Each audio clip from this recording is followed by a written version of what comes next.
کبھی اللہ تعالی شانہ قربانیوں کا نتیجہ آدھ گھنٹے کے بعد نکالتے ہیں، کبھی 10 سال کے بعد، مگر نکالتے ضرور ہیں. اس لیے کہ اللہ کا وعدہ ہے قرآن میں، وَلَا تَهِنُوا وَلَا تَحْزَنُوا، ہمت مت ہارو، جو بھی حالات تم پر آ جائے ہمت مت ہارو. وَلَا تَحْزَنُوا، غم مت کرو. اس لیے کہ ہمارا وعدہ ہے کہ وَأَنْتُمُ الْأَعْلَوْنَ، بلند تو تم ہی رہو گے. وَأَنْتُمْ، تم ہی بلند رہو گے. إِن كُنتُمْ تَعْلَمُونَ، إِن كُنتُمْ مُؤْمِنِينَ.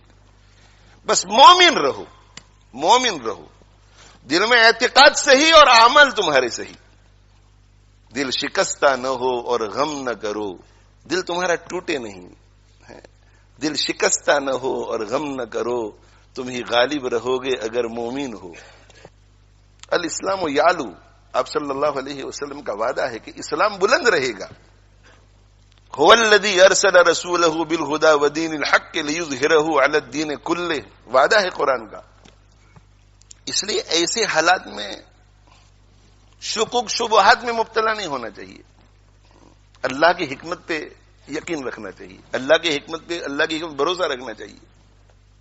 اور جہاں کہیں جو کوئی پریشان حال ہے، جس درجے کی پریشانی میں ہو، جس درجے کی پریشانی میں ہو، ان کا تعاون کرنے کے لیے جس طرح انہیں خود بھی اللہ کی مرضیات پہ چلنا ضروری ہے، پوری امت کے لیے اللہ کی مرضیات پہ چلنا ضروری ہے. اگر ہم ہمارے ان فلسطینی بھائیوں اور بہنوں اور بچوں جو معصوم ہے، جو انوسنٹ ہے، جن کا کوئی قصور نہیں ہے، ان کو کسی قسم کا بھی فائدہ پہنچانا چاہتے ہیں، فائدہ، اور بہت ہی مؤثر فائدہ، اعلیٰ درجے کا فائدہ، تو میرے بھائیو توبہ کرو اللہ سے، اپنے گناہوں سے توبہ کرو، اور توبہ کر کے عزم کرو کہ آج کے بعد ہم اللہ کے دین پر، اللہ کی مرضی کے مطابق چلیں گے. اس سے بڑھ کر دوسرا کوئی مؤثر فائدہ نہیں. باقی سارے فوائد اس کے تابع ہیں. یہ قابو میں آیا تو باقی سارے اسباب کام آئیں گے، یہ قابو میں نہیں آیا تو کوئی سبب کام نہیں آئے گا. یہ میرا ایمان ہے اور ہم سب کا ایمان ہونا چاہیے. اگر اللہ ہمارا نہیں ہوتا تو کوئی سبب ہمیں کام نہیں آئے گا. اللہ اگر ہمارا نہیں ہوتا، اور اللہ ہمارا تب ہوگا جب ہم اللہ کے ہوں گے، اللہ کی مرضی کے مطابق چلیں گے، تقوی اختیار کریں گے، اللہ کو ناراض کرنے والے ہر کام سے بچیں گے. سیاسی تقریریں لوگ بہت کرتے ہیں، سیاسی تبصرے لوگ بہت کرتے ہیں، اور موقع بموقع کرنا بھی چاہیے. جو اس فیلڈ کے لوگ ہیں، ہماری فیلڈ یہ نہیں ہے، ہماری یہ فیلڈ ہے، ہماری قرآن کی فیلڈ ہے اور سنت رسول کی فیلڈ ہے صلی اللہ علیہ وسلم.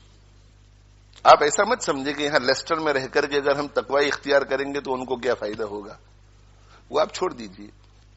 آپ قرآن اور حدیث پر، اللہ کے فرمان اور رسول اللہ صلی اللہ علیہ وسلم کی ارشاد پر یقین کر کے آنکھ بند کر کے کیجئے. پھر آپ دیکھو کہ اللہ تعالی شانہ اپنی قدرت کا مظاہرہ کیسے فرماتے ہیں. اللہ نہیں بدلا ہے، اللہ کا قانون بھی نہیں بدلا ہے.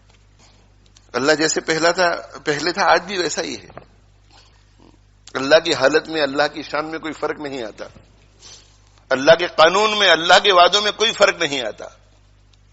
آج بھی ہو جو ابراہیم سا ایمان پیدا، آج بھی ہو جو ابراہیم سا ایمان پیدا، آگ کر سکتی ہے انداز گلستہ پیدا.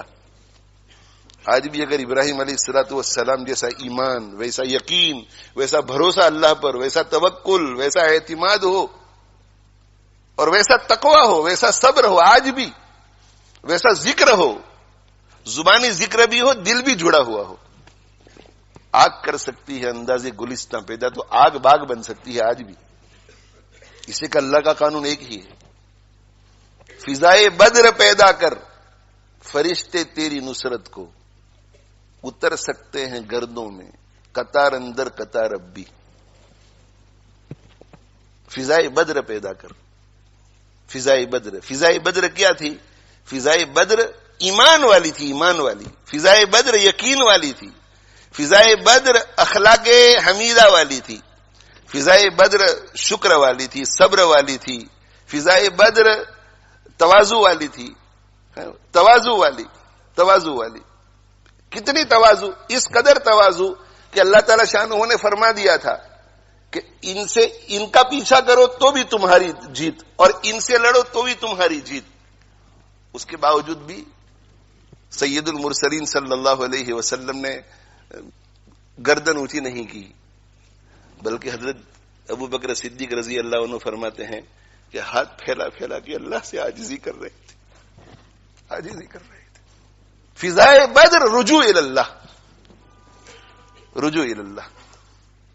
حضرت جی مولانا الیاس صاحب رحمۃ اللہ علیہ ارشاد فرمایا کرتے تھے کہ بندے کو رجوع اللہ اس طرح کرنا چاہیے جیسے ایک لولا، لنگڑا، اندھا، بہرا، گونگا کرے. ایک لولا، لنگڑا، بہرا، اندھا، گونگا، اس کو جب کوئی ضرورت پیش آ جائے تو وہ کتنا رجوع کرے گا اللہ کی طرف، کتنی عاجزی کرے گا. اس لیے کہ وہ جانتا ہے کہ میں چل نہیں سکتا، میں پکڑ نہیں سکتا، میں کسی کی بات سن نہیں سکتا، میں دیکھ نہیں سکتا، میں کسی کو پکار نہیں سکتا، اور مجھے بھوک لگی ہے، مجھے پیاس لگی ہے، اب میں کیا کروں. اس کا پورا بھروسہ اللہ پر ہوگا کہ اللہ ہی مجھے بچا سکتا ہے، اللہ ہی مجھے کھلا سکتا ہے، اللہ ہی مجھے پلا سکتا ہے. وہ کتنی آہو زاری کے ساتھ دعا کرے گا. تو حضرت جی مولانا الیاس صاحب رحمۃ اللہ علیہ فرماتے تھے کہ دعا کرو اللہ سے تو اس اپاہج، اس لولے، اس لنگڑے، اس اندھے، اس بہرے، اس گونگے کی طرح دعا کرو جس کے پاس سوائے اللہ کے دوسرا کوئی سبب نظر نہیں آتا. اور صرف دعاؤں سے کام نہیں بنتا بلکہ دوڑ بھاگ بھی کرنی پڑتی ہے، صحیح اسباب اختیار کرنے پڑتے ہیں. تو دعا اور دعا کے ساتھ جو بھی اسباب ہیں، ڈیمونسٹریشن لوگ کرتے ہیں، شرعی حد میں رہ کر ڈیمونسٹریشن کرو، پیٹیشن شرعی حد میں رہ کر کرو، ایم پی پر خط لکھنا شرعی حد میں رہ کر کے کرو، شرعی حد میں رہ کر. تقوی کا دامن ہاتھ سے نہ چھوٹنے پائے. اس لیے کہ اگر تقوی کا دامن چھوٹ گیا تو ہماری کوئی بھی محنت جو ہے وہ کام نہیں آئے گی. تو حضرت جی کیا فرماتے تھے کہ اللہ سے مانگو تو کس کی طرح مانگو؟ لولے، لنگڑے، اندھے، بہرے، گونگے کی طرح مانگو. اور محنت کرو تو کس کی طرح محنت کرو؟ محنت کرو تو اس کی طرح محنت کرو جو اللہ کو مانتا ہی نہیں ہے. جو اللہ کو نہیں مانتا وہ سارے اسباب کو اختیار کرتا ہے کہ شاید اس سے میرا کام ہو جائے، شاید اس سے میرا کام ہو جائے، شاید اس سے میرا کام ہو جائے. تو اسباب اختیار کرو، محنت کرو، کوشش کرو اس آدمی کی طرح جو اللہ کو نہیں مانتا. اور دعا کا جب وقت